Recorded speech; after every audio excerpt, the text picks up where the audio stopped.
problem sosial, kultur dan lain sebagainya. Tapi yang mungkin paling terasa itu problem sosial ya. Karena itu juga diamanahkan dalam catatan perjuangan nilai dasar perjuangan NDP sebagai sebuah problem keadilan sosial dan keadilan ekonomi. Jadi ekonomi dan sosial ini selalu beririsan, dan sejauh yang kita lihat ini dua problem yang sejak manusia pertama dilahirkan sampai sekarang dan akan datang masih seputar ini ya. Seputar ini, hanya orang-orang yang mengalami itu yang berbeda. Mungkin dulu dalam 10 tahun atau 100 tahun yang lalu itu berkaitan dengan mungkin orang-orang tua kita. Tapi sekarang yang alami itu kan kita.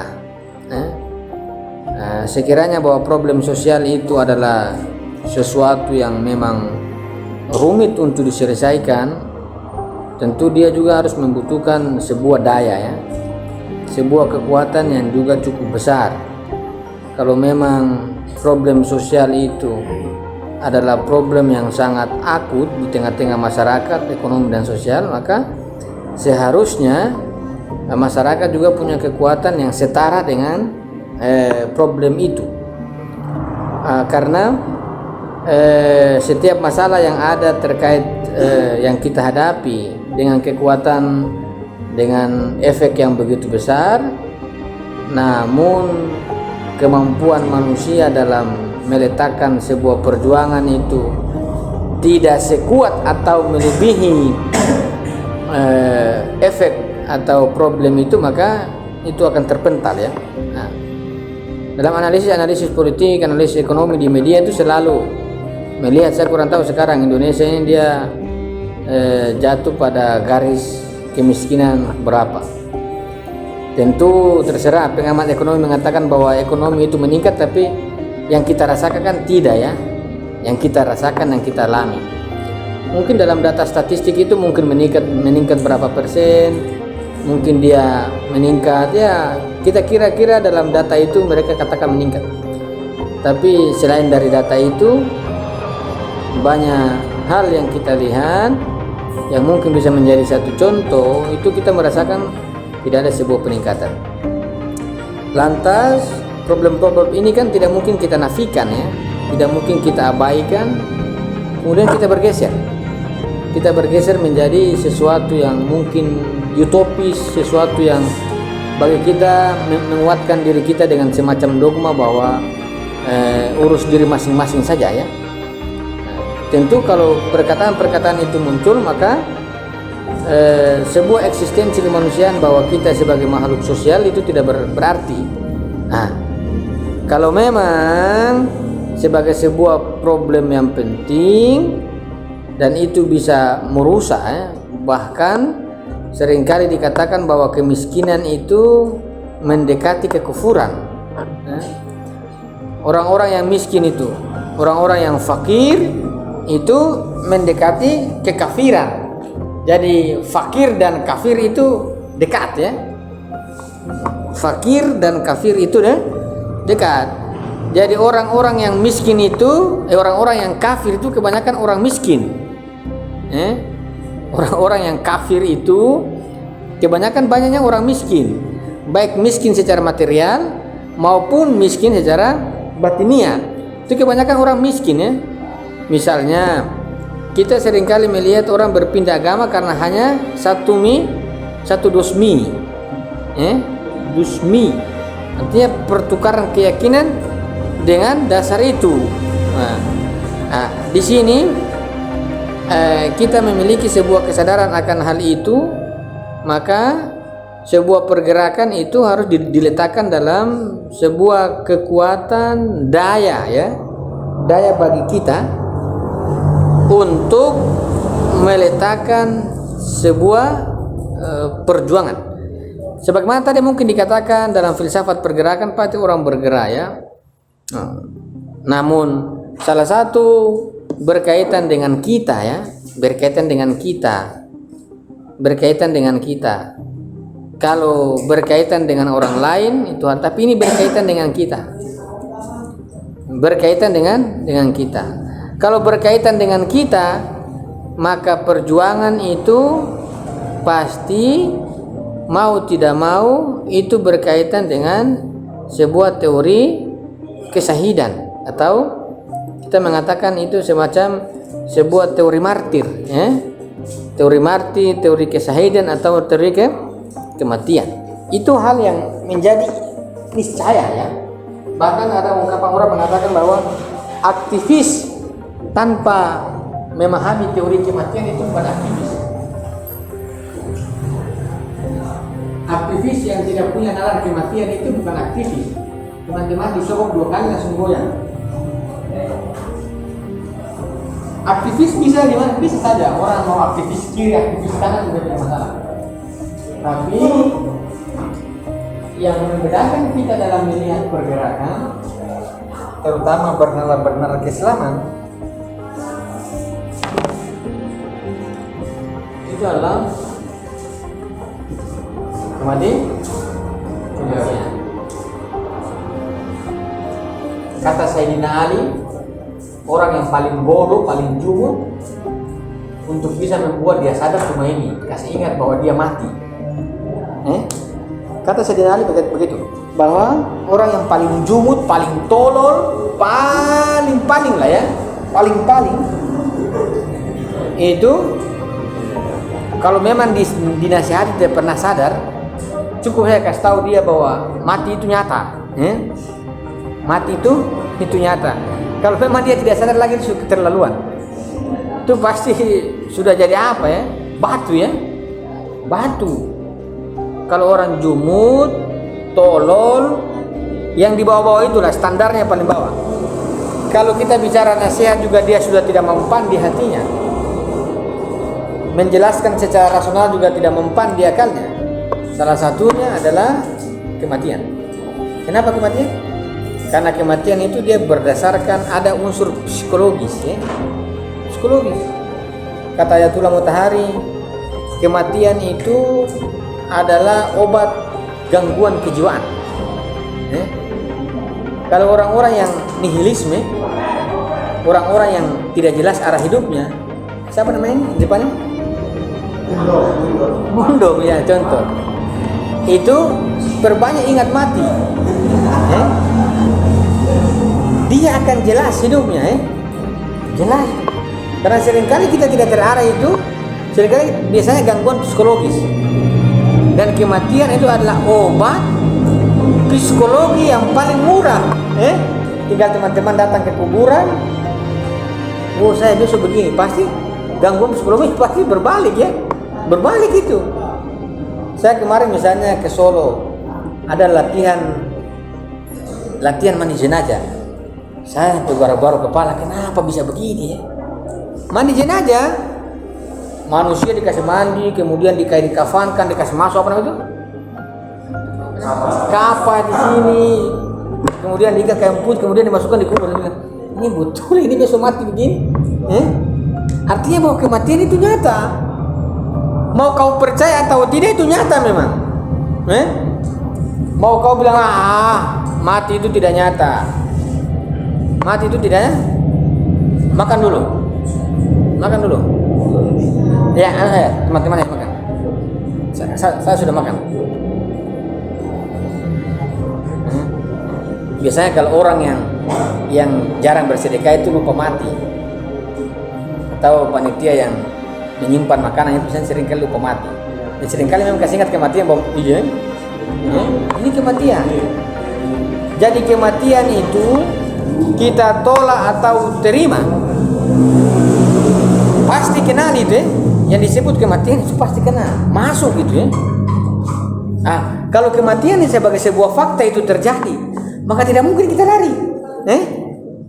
Kalau kematian itu nyata di hadapan kita, penting itu kematian itu karena saya kaitkan dengan tujuan, ada tujuan, karena saya taruh kematian.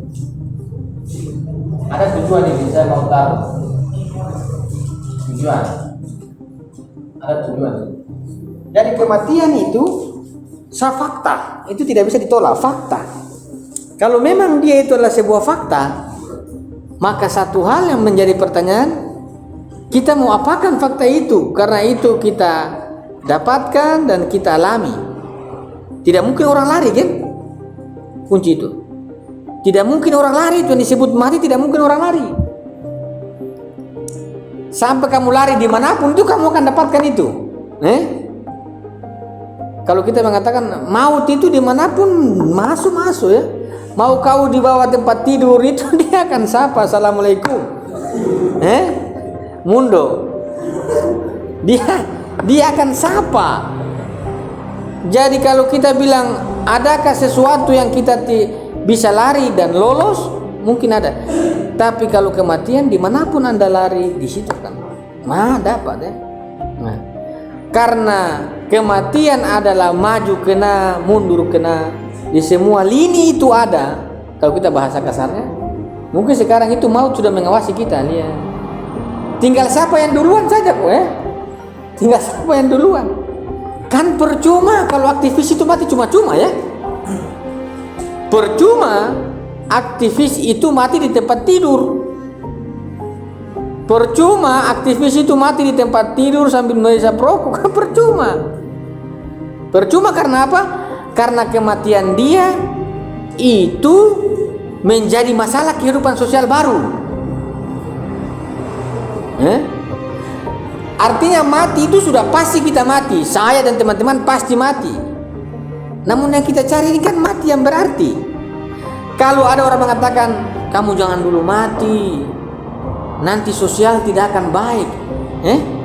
Ada kematian orang ketika dia mati itu transformasi sosial itu terjadi. Tapi kita ini mati tidak pernah terjadi transformasi sosial. Ini mati kayak apa? Mati kayak kambing kan namanya. Sejak kapan itu mati kambing itu merubah sebuah tatanan sosial? Tidak. Kayak begitu. Ada mati memang mati. Ada orang perjuangan sosial ketika dia mati itu kemudian tujuannya tidak tercapai kan? Karena dibilang sudah tidak ada lagi figur. Dengan begitu maka satu-satunya kemungkinan yang kita bisa membuka dalam nalar perjuangan itu kita harus meletakkan bahwa kematian yang berarti adalah sebuah kematian yang bisa yang bisa menimbulkan sebuah gelombang massa untuk merealisasikan visi dan misi kita. Jadi kalau mati kita itu adalah untuk perubahan, mati saja. Jadi kalau teman-teman mati hari ini dan mati itu bisa mempengaruhi sebuah gelombang massa, mati hari ini lebih baik. Tapi kalau teman-teman mati dan tidak mempengaruhi standar sosial perubahan, jangan dulu. Artinya bahwa mati juga perlu diperhitungkan kan? Mati juga itu perlu diperhitungkan. Bukan sekedar saya mau mati, gantung diri, Anda udah. Ini mati manusia. Jadi kita perlu mati dengan perhitungan. Ini mati-mati nalar. Jadi kalau kita mengatakan itu, inilah yang dikatakan dengan mati ini semua orang. Salah satu kematian yang bisa sampai pada tujuan transformasi sosial, kira-kira perubahan sosial. Indonesia di siapa yang mati begini? Syahid misalnya. Ini kematiannya yang bisa merubah status sosial. Merubah. Dia rubah tuh. Saya kurang tahu Indonesia. Misalnya kayak siapa dulu ya meninggal? Indonesia ini. Contohnya misalnya siapa? Banyak, cuma dia tidak masuk dalam ini. Artinya bahwa mati syahid itu adalah kalau kita mati itu perjuangan kita tidak berhenti. Perjuangan kita terus berlanjut. Al-Quran mengatakan jangan kamu kira orang yang mati di jalan Tuhan itu dia mati. Dia hidup dan dia terus diberikan rezeki. Rezeki, dia hidup ya. Hidup dalam artian semangatnya itu hidup. Orang-orang mati syahid itu raganya terpisah tapi semangatnya itu terus memasuki narasi-narasi kemanusiaan. Misalnya sekarang Qasim Sulaimani yang ditembak drone Amerika. Sampai sekarang kan orang masih terus berteriak kami lawan Amerika. Itu mati-mati begitu yang bagus.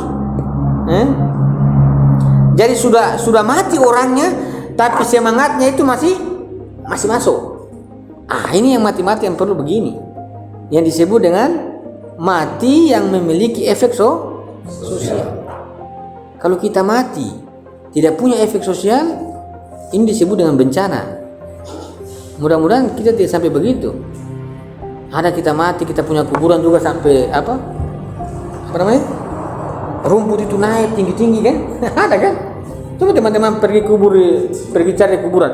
1 bulan itu orang kuburan itu rumputnya itu tajam-tajam naiknya. Ada, padahal kematian itu punya efek sosial. Kematian itu satu sisi orang mati, namun kematian sendiri dia punya efek psikologis.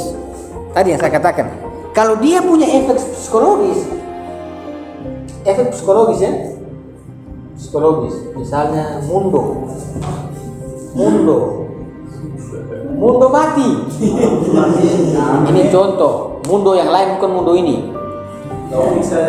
Tak ada, mundo saja. Tapi bukan mundo ini, nama mundo yang di luar saya pakai. Tapi cuma katanya yang sama. Misal dia yang mati, karena kematian itu punya efek psikologi. Kalau kematian itu punya efek psikologi, maka kematian itu bisa mempengaruhi orang yang berhubungan dengan kuburan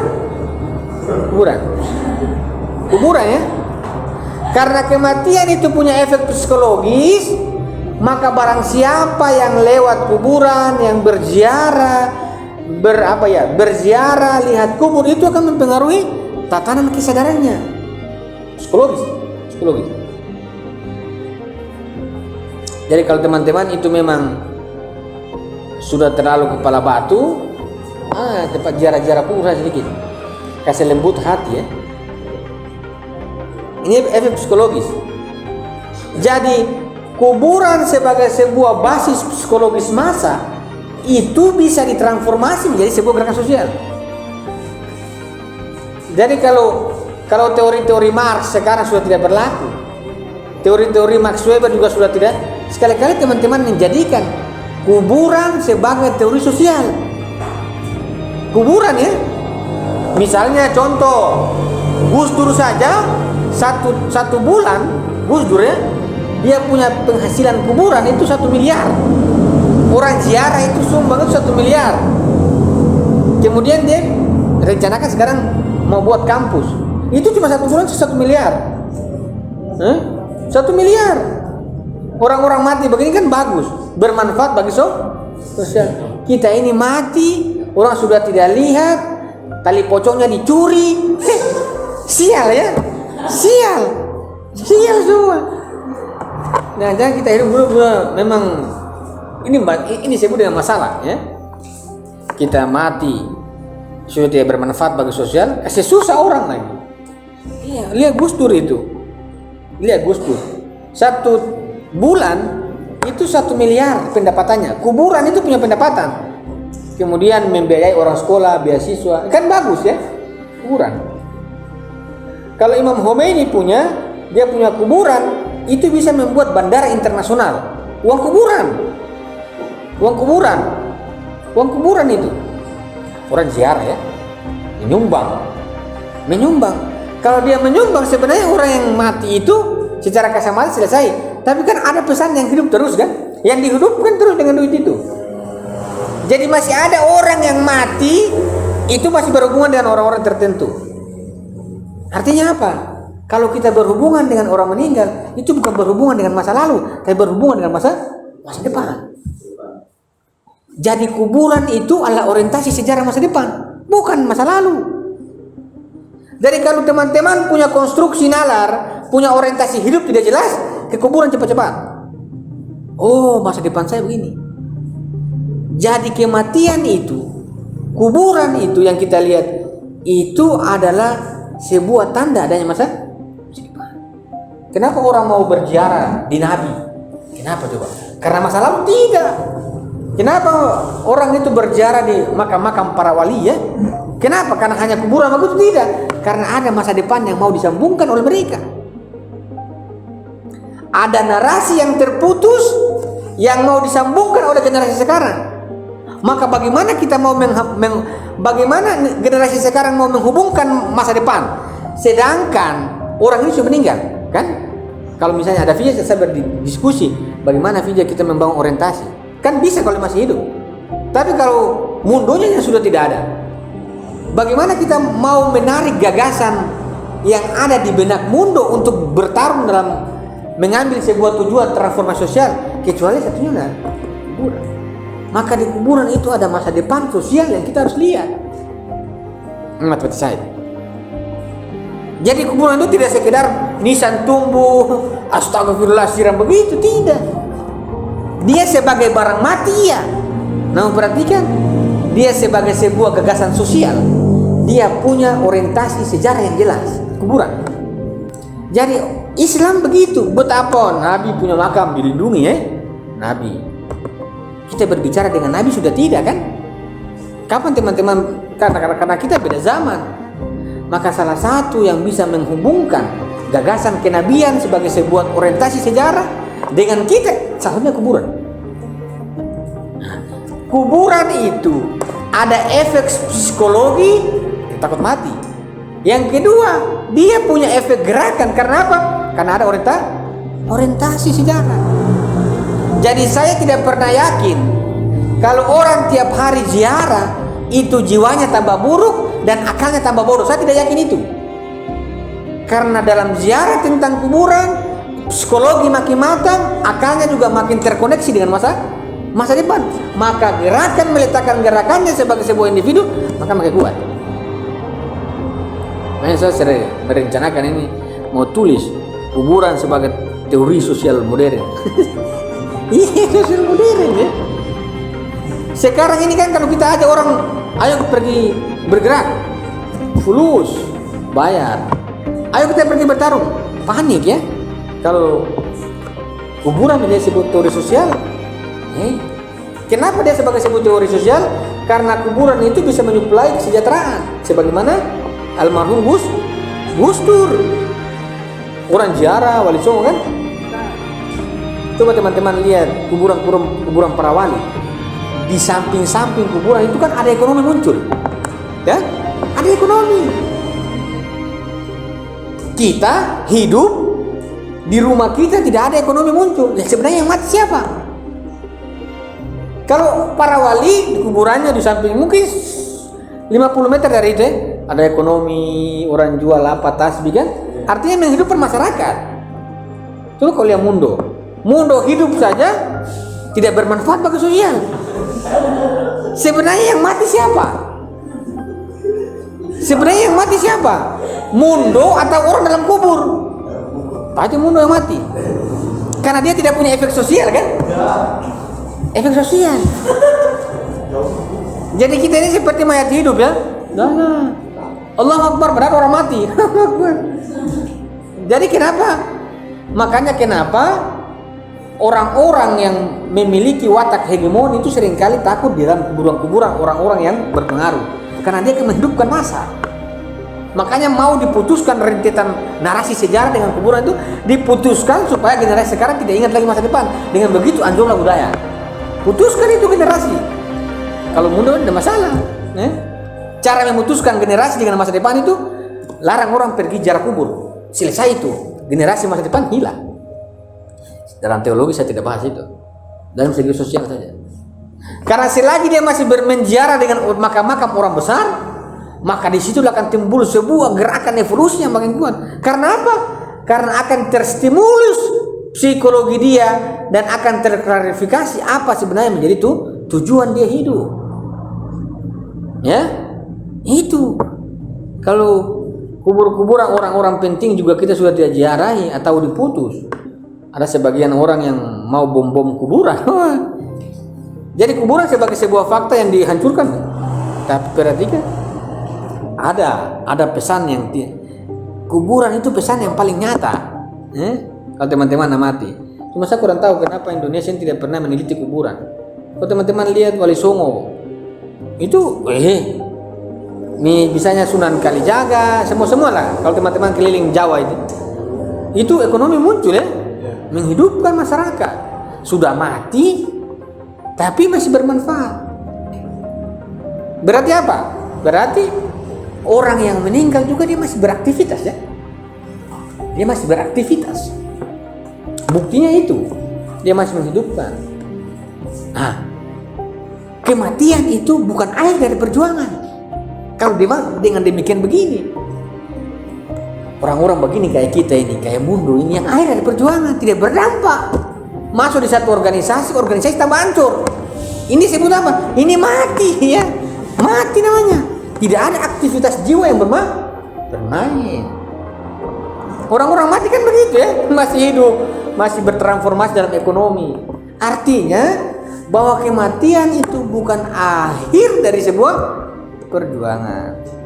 Ada jiwa yang hidup, yang masih bertransformasi dalam satu budaya lewat narasi. Kalau kita begini kemana? Kita bilang mau kita hidup, tidak. Mundo di komisariat UPI saja itu UPI tidak hidup-hidup. Kehidupan dia tidak berdampak. Berarti kan kehidupan dia tidak berdampak. Tapi kalau kematian kuburan Wali Songo, itu artinya apa?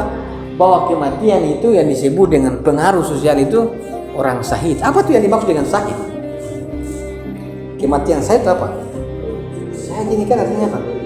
Dalam teori gerakan,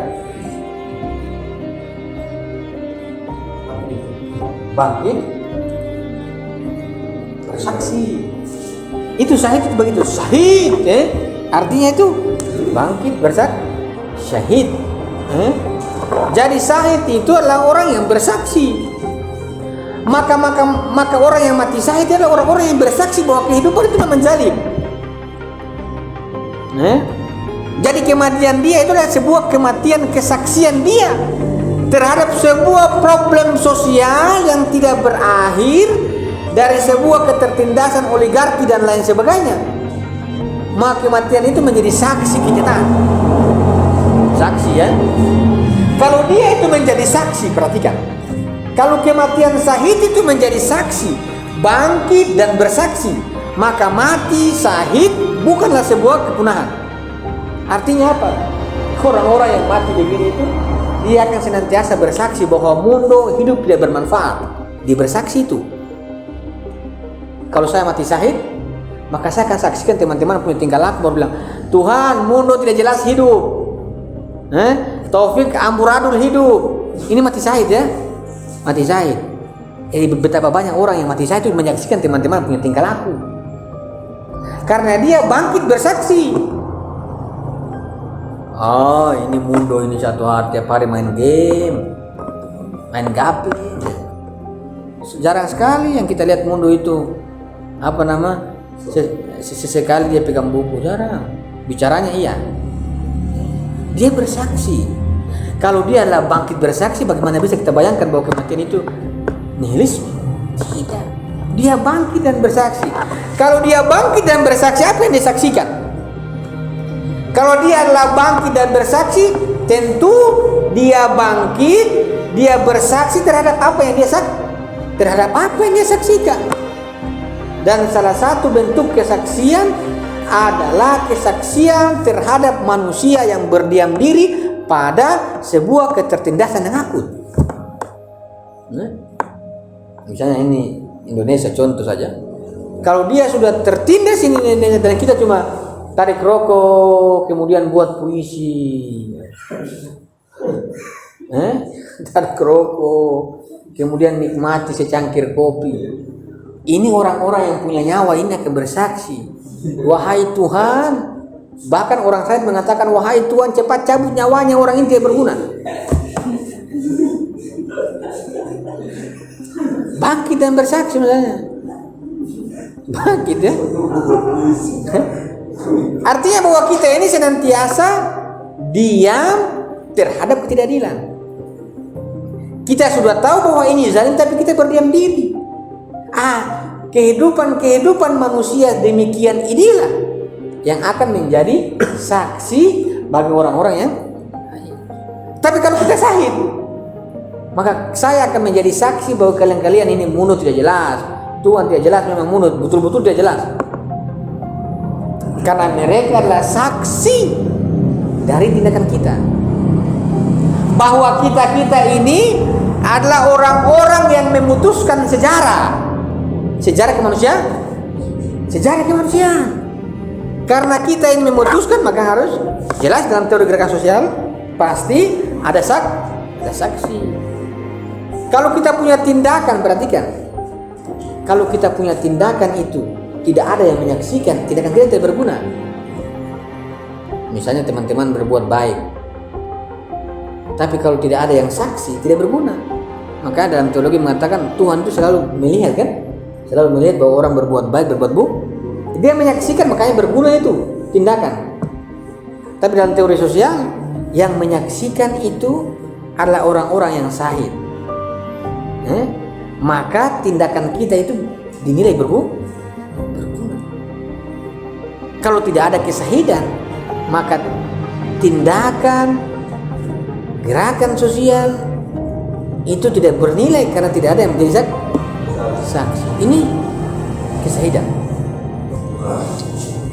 Jadi kenapa kita disuruh menjemput yang disebut dengan kesahidan? Karena kita mau diletakkan dalam sebuah kesaksian atau juru-juru kunci untuk menyaksikan sebuah kebiadaban manusia yang masih hingga hari ini ataupun ke depan itu adalah sebuah kondisi sosial yang tidak berubah. Ini kesahidan. Jadi kita tidak bisa meletakkan bahwa kesahidan itu adalah kepunahan, tidak. Dia bangkit dan bersaksi. Maka kata Al-Syariati, kesahidan itu dia mengandung dua pesan, darah dan air mata. Orang-orang syahid, ya. Orang-orang syahid. Kalau orang-orang mati biasa itu cuma air mata, habis itu 1 hari sudah berhenti. Ya? Kalau kita meninggalkan misalnya mundur misalnya, mungkin air mata cuma berakhir sebelum dikubur, ya. Keluar. Ini contoh kasus. Contoh saja. Keluar. Tapi ketika dikubur itu air mata sudah tidak lagi, kan? Tidak. Namun kematian mati syahid adalah pesan air mata yang terus berlanjut, darah yang terus mengalir. Ini kalau kita ingat mundur, kita tuh air mata tidak jatuh.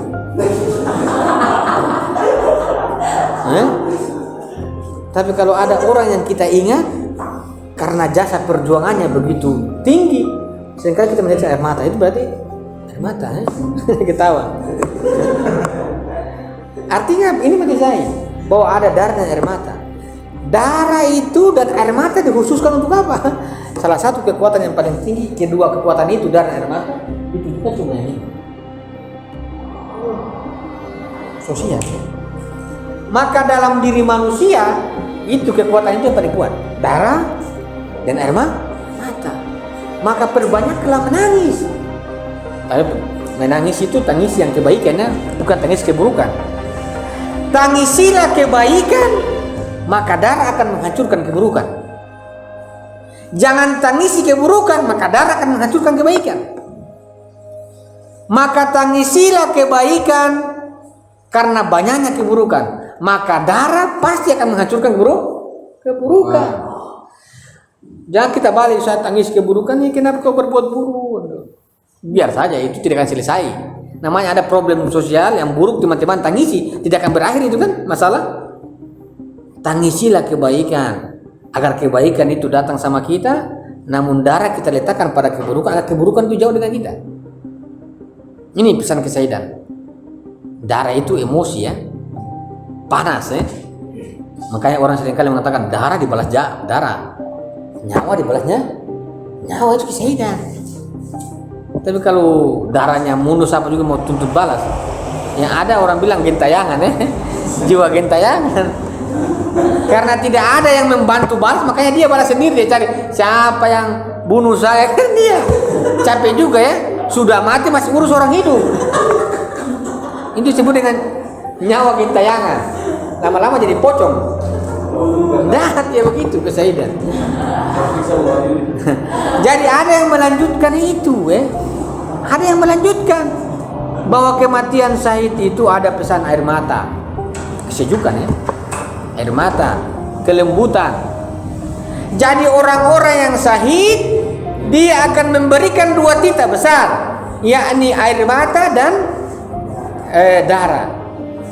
Jadi orang-orang yang baik orang-orang yang baik akan tertarik, namun orang-orang yang buruk akan terlempar. Kalau memang mundur itu syahid, maka orang-orang yang baik akan bergelombang ikuti dia. Orang-orang yang buruk akan terpental karena ada darah di dia. Darah itu kan berlawanan. Coba teman-teman lihat aja orang-orang baik. Kuburannya orang-orang baik pasti orang buruk tidak mau datangi. Namun orang baik akan bergelombang datang. Maka kita akan mengetahui di mana musuhnya mundur dan di mana kawannya mundur pada saat dia mati. Nyata itu. Kalau kita masih hidup begini kan orang cari muka banyak. Hai, assalamualaikum. Tapi lihat nanti kalau dia mati, mana musuh sebenarnya dan mana kawan sejati. Karena orang-orang yang tertarik di mundur pasti adalah orang-orang yang baik bagi dia. Namun orang-orang yang tidak mau dengan mundur adalah orang-orang yang buruk. Bagaimana supaya kita itu hidup? Bagaimana supaya kita itu mati? Keburukan itu menjadi lawan dan kebaikan itu bergelombang datang menjadi sebuah kekuatan masa baru adalah ketika kita hidup menghidupkan kebaikan dan ketika kita hidup melawan kejeliman.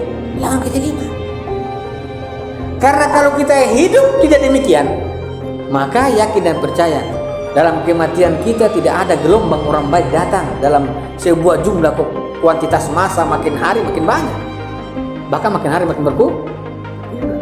Namun kalau kematian syahid, karena dia memberikan pesan air mata dan darah, bahwa air mata itu menangisi kebaikan sehingga darah menghancurkan keburukan. Dengan begitu maka dalam pesan-pesan kesyahidan itu dalam kematiannya kebaikan akan terus bergelombang dari hari ke hari, itu akan terus mengunjungi dia dan akan menjadi sebuah gelombang massa dari hari ke hari. Karena apa? Karena kematian saya itu dia punya orientasi. Dia punya orientasi yang belum diwujudkan, tinggal diwujudkan dalam kuantitas massa. Maka yakin dan percaya dunia pada akhir kelak ada sebuah gelombang massa kebaikan itu menghancurkan keburukan. Karena jelas itu kesyahidan itu akan dipesan begitu. Atau orang sering katakan kebaikan lawan dajjal, selalu itu. Maka kematian orang-orang yang syahid itu adalah kematian yang senantiasa menyerukan kebaikan. Dia akan terus membawa massa, Ini kita tidak. Kita berkomisariat, orang tiap hari lari. Sebenarnya kita ini orang baik atau orang buruk? Seharusnya kalau kita menjalankan kebaikan dalam organisasi, maka orang-orang yang lari itu adalah orang-orang yang buruk. Tapi kalau ada orang baik yang tinggalkan kita, yakin dan percaya pasti kemungkinan besar kita berbuat buruk. Orang dalam teori, orang-orang syahid begini. Kita kata Jenderal Qasim Sulaimani, orang-orang yang mati syahid itu dalam hidupnya harus bentuk syahid, tawadhu, baik sama orang. Ini kita masih hidup-hidup saja, orang yang baik juga lari sama kita. Orang buruk berdatangan, hai mundur. Ini sebenarnya yang mana sebenarnya? Ini calon-calon syahid atau calon-calon iblis? Contoh kasus begitu. Karena kematian itu dia punya pesan darah dan air mata. Darah, kebaikan. Maka seseorang yang mati dalam kesyahidan itu dia akan memancing, dia akan menarik orang yang baik. Berarti kan kubur itu dia akan menarik orang yang baik. Di mana orang baik itu? Di seluruh penjuru dunia ada orang baik akan tergerak. Jadi orang-orang yang mati menjadi pemimpin dalam tanda kutip semangatnya. Orang datang terus akan bergelombang dan orang buruk akan terus menjauh. Maka saya tadi bicara hati-hati sampai kuburan kita itu dibom. Nanti kita punya sejarah habis, mati. Mati. Karena di situ ada sejarah masa depan. Dan apalagi orang-orang yang baik. Karena dia adalah kebaikan yang terus berdatangan dan keburukan akan terus menjauh. Jadi orang-orang yang syahid itu sampai mati itu keburukan lawan terus. Dan kebaikan terus mengikutinya. Keburukan terus hancurkan dia itu. Usahakan supaya narasi dia tidak bersambung dengan generasi yang baik. Maka dia akan dipotong. Karena selagi narasi dia itu bersambung, maka gelombang massa akan makin cepat dan keburukan akan makin dilengsarkan. Ini kesadaran. Kenapa mereka bisa begitu? Karena hidupnya, kata Ali Syariati, tidak mungkin orang mati di perjuangan, tidak mungkin orang masih hidup itu berjuang melawan ketertindasan, dia mati di atas tempat tidur. Tidak mungkin. Tidak mungkin tiap hari orang dalam hidupnya itu bergerak di medan laga, tiba-tiba dia mati di samping apa? Samping sumur. Tidak mungkin. Karena kehidupan dia dan kematian itu pasti akan bersesuai. Di mana dia hidup, maka di situ tempat matinya. Nah, kira-kira begitu. Jadi kalau orang syahid itu dia mati meninggalkan pesan dan air mata, sebenarnya hidupnya itu sering mengeluarkan air mata dan sering memberikan pesan-pesan perlawanan dalam simbolisme darah. Ini kesadaran. Kita punya pertanyaan, lantas apakah kita takut untuk berjuang? Sejak kapan aktivis itu takut? Hanya kritik dosen, aduh maaf nilai. Sejak kapan begitu? Saya maaf saya error.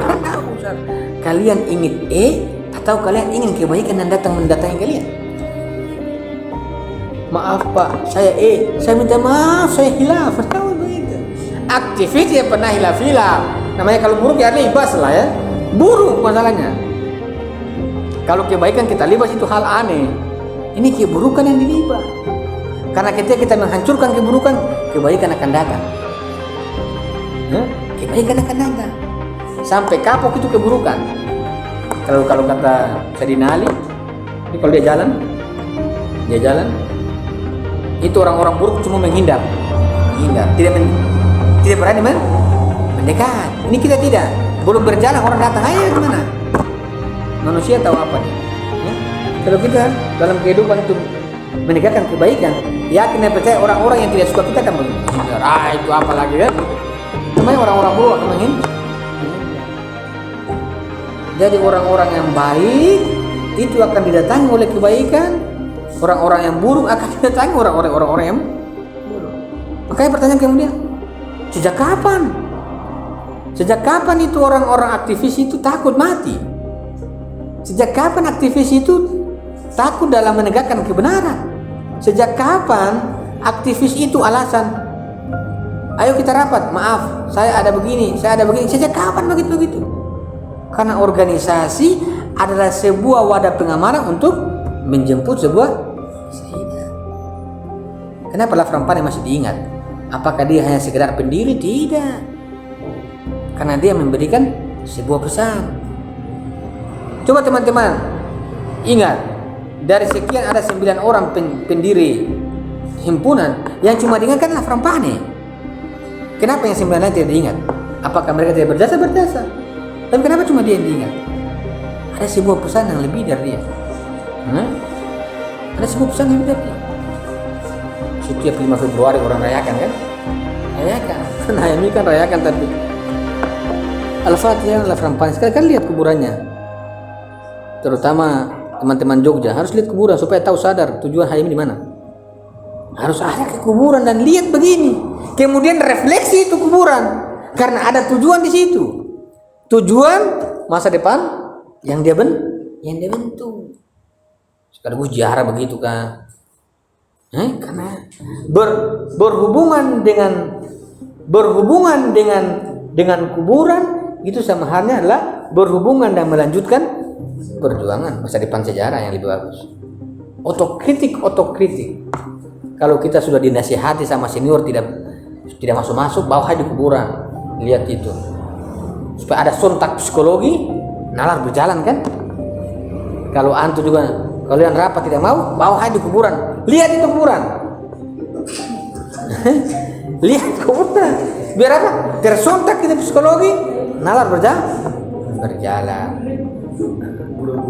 Atau kalau contoh misalnya ke kuburan, ambil itu nisan atau batunya itu kasih masuk di sini kan, begini malam-malam dia datangi, misalnya begitu contoh. Karena dia punya unsur kekuatan. Orang seringkali mengatakan bahwa kuburan itu mistik, ya, karena dia punya kekuatan. Makanya dikatakan mistik. Kalau dia tidak punya kekuatan, maka diabaikan itu kuburan. Karena dia punya kekuatan mistik, maka itu perlu menjadi sebuah kekuatan kita bergerak. Maka yakin dan percaya, pastilah Rampani di sini berteman dengan kita. Dia menjadi mundur, kader terbaik misalnya. Ya, misalnya contoh ya. Ini kisahnya. Makanya saya heran, aktivis sekarang kok penakut ya. Takut sekali, takut mati. Sebagai sebuah psikologi tentu kita takut ya. Apalagi kita punya rekam jejak juga masih parah. Justru karena kita punya rekam jejak yang hancur itulah, maka kekuatan kita bergerak untuk menjemput kesadaran lebih kuat. Kecuali teman-teman sudah memastikan bahwa teman-teman mati masuk surga. Kalau teman-teman sudah pastikan bahwa teman-teman mati masuk surga, tidak usah bergerak. Tapi kalau belum, dan teman-teman hanya pastikan semua keburukan teman-teman pernah lakukan, maka kematian syahid, kesahidan menjadi sebuah kekuatan untuk bergerak lebih kuat. Kecuali teman-teman sudah yakin saya masuk surga, tidak usah bergerak, tidak ada masalah. Tapi kalau teman-teman pastikan bahwa teman-teman juga hancur-hancur masa lalu, maka sebuah keniscayaan untuk bergerak tanpa henti itu adalah sebuah keharusan. Maka anak Haimi yang berapa puluh orang, ratus orang ini hanya ikut 20 orang, mungkin yang lain sudah masuk surga ya. Yang lain sudah masuk surga, alhamdulillah. Tapi kalau tidak, maka saya tidak yakin banyak-banyak. Cuma 20 orang kalau bergerak dengan semangat kesahidan, ada yang bantah. Tidak usah takut, terus ya. Terus. Karena kita ini berbicara persambungan generasi. Kita akan mati, tentu jelas mati. Tapi paling tidak mati kita itu tidak sia-sia lah ya bahasa kasarnya. Mati kita masih memberikan pesan perjuangan. Kayak seringkali waktu saya kemarin istri kedua di mana? Di Ciamis. Sekali-kali aktivis itu mati ditembak lah. Sniper bagus sekali, indah, Allah Akbar, enak. Tiba-tiba di atas apa kayak kemarin apa namanya? Bupati Papua. Dia mati di mana? Di Losmin dengan PSK. Bahaya juga, tentu baik-baik saja bagi dia. Tapi dalam aktivis mengatakan gaya apa itu mati itu? Yang ada kan dicaci maki pastinya sama masyarakat kan? Dicaci maki. Sudah mati dicaci maki. Itu Tuhan bilang apa? Kamu dapat apa nah? Kan begitu ya? Ada pesan apa dia sampaikan? Ini nara kesahidan. Jadi kesahidan itu akan datang pada kita dengan sebuah gerakan tanpa henti yang berada pada koridor-koridor kemanusiaan. Tidak usah membutuhkan, itu kawan aja, akan dia datang sendirinya. Nah, kalau ada teman-teman berorganisasi juga malas, baca buku juga capek, tidak usah. Kayaknya kita sudah keluar dari sebuah garis kesahidan. Tapi kan pada intinya kita masih hidup ya. Intinya kita masih hidup. Kalau intinya kita masih hidup, maka tidak ada ruang untuk terlambat. Sebuah ketakutan itu takut sama siapa sih? Karena kesahidan itu titiknya hanya perjumpaan dengan Tuhan. Maka tidak ada yang ditakuti. Tidak ada yang ditakuti. Dihargai ya. Berbeda orang takuti dengan harga. Tidak ada satupun manusia yang ditakuti. Tapi kalau menghargai orang, siapapun dihargai. Hatta itu lawan. Harus dihargai. Namanya manusia kan dihargai. Musuh pun dihargai. Tapi untuk takut sama sekali diharapkan untuk takut sama siapa pun kecuali Tuhan. Kayak misalnya contoh waktu itu siapa namanya Arab Gaddafi, siapa namanya? Yang ada itu revolusi meninggal, Gaddafi ya. Muammar Gaddafi. Waktu begitu, waktu ada perjumpaan duta negara. Jadi semua diundang negara-negara. Dia buat kayak pintu begini. Kemudian dia kayak buat kayak gerbang kecil. Yang orang masuk itu harus begini. Baru dia di depan pintu itu pakai kursi. Dia sudah pintu masuk ya. Tapi dari pintu itu menuju masuk ke gedung itu di depan, tapi dia kayak buat kayak terowong. Yang itu orang harus masuk begini semua. tunduk, tunduk. Baru di depan begini pakai apa? Kursi. Supaya orang tunduk ya. Kemudian dia ketemu Imam Khomeini. Imam Khomeini kalau mau maju begini, tunduk begini ya. Kemudian dia balik pantat yang ke depan, baru kepalanya begitu. Artinya apa? Orang-orang begitu perlu dikasih pantat. Tidak usah begitu. Tidak usah. Hargai orang, hargai, tapi jangan sampai merendahkan kemanusiaan kita, lebih hina karena diri itu adalah milik Tuhan. Ini orang-orang begitu. Perjuangan begini. Kalau sama orang pejabat, Assalamualaikum begitu, tapi jangan terlalu mengemis ya. Menjilat ini ada kesahihan. Ada kesahihan. Kali-kali kalau orang begitu kasih balik pantas saja baru. Dibalik ya, dibalik biar bokong untuk dia, wajah untuk kemanusiaan. Ini kesahihan. Kesahihan begini. Jadi ada pesan yang berlanjut ya, air mata. Kecuali ada orang yang sudah tidak pernah menangis, dan kecuali tidak ada lagi darah dalam tubuhnya, maka perjuangan akan berhenti. Tapi kalau ada manusia yang masih memiliki air mata dan manusia masih memiliki darah yang mengalir pada tubuhnya, pesan kesahihan akan masuk. Kapanpun dia akan masuk. Karena pada dirinya orang akan mencari kebaikan dan pasti akan melawan keburukan sampai kapanpun. Maka kalau dengan itu kita mau katakan bahwa bisakah ada sebuah ketakutan pada diri seorang aktivis? Sangat sulit sekali, sangat sulit. Sangat sulit. Apakah ada kemalasan pada diri orang? Sangat sulit sekali. Ada yang disebut dengan malas-malas, sulit sekali. Sulit. Tidak banyak mengeluh, ya. Tidak banyak mengeluh. Nanti teman-teman selesai pengurus, itu siapa? Si Jai. Ada deh. Itu ketua satu. Alah, kan tidak enak pesan itu. Tapi kalau pesan kesahihan, wah, toh misalnya, dia ada pesan. Tapi saya tidak maksud begitu. Tapi ada pesan yang mau dinarasikan berlanjut. Ada pesan yang dinarasikan berlanjut. Kalau Jogja Raya ini tidak begini, kita bubar lebih baik, kan begitu? Tapi tidak, ada pesan yang mau dilanjutkan. Ada pesan yang mau dilanjutkan. Kalau pesan mau dilanjutkan karena belum ada yang mati, satu-satunya kita harus masuk dalam sebuah skema sejarah, ya. Skema sejarah. Ada perjuangan yang terus berlanjut.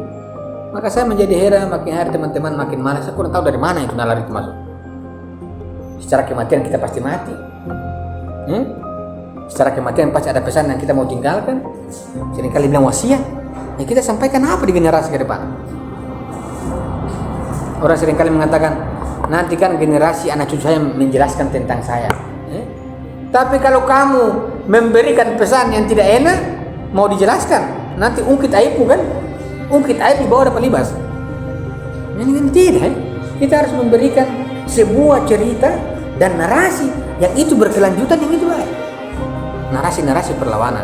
Saya kira mungkin dalam jejak-jejak keislaman, kenabian, jejak-jejak keislaman kita itu pasti ada orang-orang yang membisikkan itu. Indonesia misalnya siapa? Indonesia ini. Misalnya Soekarno, hanya. Sekarang aktivis sekarang kan terus kita suruh pergi ziarah kuburan. Dalam kuburan itu ada sejarah, ada masa depan yang bersambung. Ada. Makanya kalau ada orang mengatakan, ini kuburan bid'ah, saya kurang tahu. Secara teologi mungkin ada alasannya ya. Tapi ada persambungan masa depan. Ada masa depan yang disambung. Ada masa depannya. Maka wajar kalau orang-orang antropologi melacak itu kan, artefak-artefak dulu kan. Karena dari kuburan saja kan orang-orang tahu tingkatan seninya. Dari model-model kuburan kan orang tahu tingkatan intelektualitas zaman itu kan. Berarti ada apa? Ada pesan. Ada pesan warisan-warisan intelektual, ada pesan-pesan warisan spiritual dan moralitas bagi mereka yang meninggal. Dalam teori-teori saya. Maka sangat sulit dibayangkan ketika ada aktivis hari ini itu hidupnya cuma mengeluh. Sangat sulit dibayangkan hari ini aktivis itu makin hari makin tidak tahu diri. Makin aneh, aktivis makin hari makin hari makin banyak ego, seakan-akan dia tidak mati. Seakan-akan dia tidak mati. Kalaupun dia mati, dia tidak mau memberikan dua pesan yang berlanjut. Memangnya problem sosial itu akan berakhir hanya pada generasi kalian? Apakah generasi Jogja Raya, perjuangan Jogja Raya itu berhenti hanya pada Bang Taufik, pada siapa-siapa? Tidak. Karena ada narasi berlanjut. Sebuah perjuangan itu terus berlanjut, karena problem itu terus datang, maka sebuah perjuangan dalam misi kesahidan itu menjadi hal yang ada orang mengatakan tidak, saya mati supaya saya punya tanggung jawab sosial habis. Tidak. Ini mati yang tidak bermakna begini. Harus terus menarasikan. Karena apa? Karena ada yang disebut dengan dosa sejarah. Ada yang disebut dengan dosa individu. Dalam teori kesahidan, sejarah, sosial, ada yang disebut dengan dosa sejarah. Dosa sejarah itu apa? Dosa sejarah itu misalnya kehidupan kita hari ini, kezaliman kita belum hadapi, namanya dosa sejarah. Kita sekarang ini kan tidak berbuat dosa, belajar ya, pahala. Tapi ada kezaliman di luar yang kita tidak tersontak keluar, itu namanya dosa sejarah. Maka dosa sejarah itu mengalir terus walaupun kita mati. Dengan begitu, karena kesahidan itu membawa pesan darah dan air mata, maka itu juga dia beririsan dengan keberlanjutan dosa-dosa sejarah itu harus diputus oleh sebuah ingatan dan narasi masa depan perjuangan. Maka jangan sampai, kalau memang perjuangan itu sudah berakhir, problem sosial itu berakhir, maka sebenarnya ketika Nabi meninggal semua problem selesai. Namun kenapa Nabi meninggal? Ada banyak kasus, ada banyak problem sosial. Kenapa? Berarti ada juga pesan yang harus dilanjut, dan itu adalah bicara sebuah pesan kesahidan beliau, dan itu adalah sebuah relasi dengannya dalam artefak-artefak sejarah yang bisa kita baca. Karena pesan begitu terus, kecuali kiamat sudah tidak lagi orang ziarah kubur. Tapi kalau belum, terus ini kesahidan. Ada pesan air mata, ada pesan darah. Ini pesan saja, pesan. Kita mau mengambil di jalan mana? Kita mengambil di jalan darah, kita akan berlawanan terus. Kita mau ambil di jalan air mata, kita senantiasa menangisi dan senantiasa menimbulkan semangat. Maka seorang individu dia harus mewariskan pesan kesahidan kelak kalau dia juga mau menjemput kesahidan. Orang-orang yang melawan keburukan, orang-orang yang mencintai kebaikan adalah orang-orang yang melanjutkan pesan kesahidan. Semoga dalam akhir hayatnya dia juga akan menorehkan pesan baru untuk generasi berikutnya. Tanpa itu perjuangan kita sia-sia. Tanpa itu maka apa yang kita bangun selama hidup, tidak ada orang mengatakan tidak ada amal jariah, kan begini ya? Tidak ada. Makanya orang mengatakan menyumbang 10.000 supaya amal jariah. Kenapa? Karena setiap benda-benda material itu pasti punya pesan sejarah. Bangun masjid besar-besar kan orang mau ingat kan? Orang mau ingat supaya apa? Ada pesan sejarah yang dilanjutkan. Maka saya tidak yakin itu Hindu Buddha bakar abu dibuang. Maka itu pasti tidak progresif. Ini pasti agama yang yang mencintai nepotisme. Tapi kalau dalam dunia Islam tidak. Kubur ada nama lagi ya. Ada nama, baru ada nisan tinggi-tinggi. Jelas itu. Tinggal teman-teman tahu. Teman-teman oh ini mati sekian. Apakah pesan yang dia mau sampaikan? Perlu disampaikan. Saya cuma takutkan jangan sampai kita punya kubur orang tua juga, kematiannya juga kita bilang apa sebenarnya orang tua mau sampaikan? Tidak ada. Tidak. Apa ada? Nalar perjuangan itu. Apakah kita bagian dari itu? Wallahu a'lam. Kecuali kita hanya menyampaikan pesan-pesan air mata dan pesan-pesan darah, mencintai kebaikan, melawan keburukan. Itu tugas kita selama hidup. Karena hanya dua itu adalah pesan kesahidan.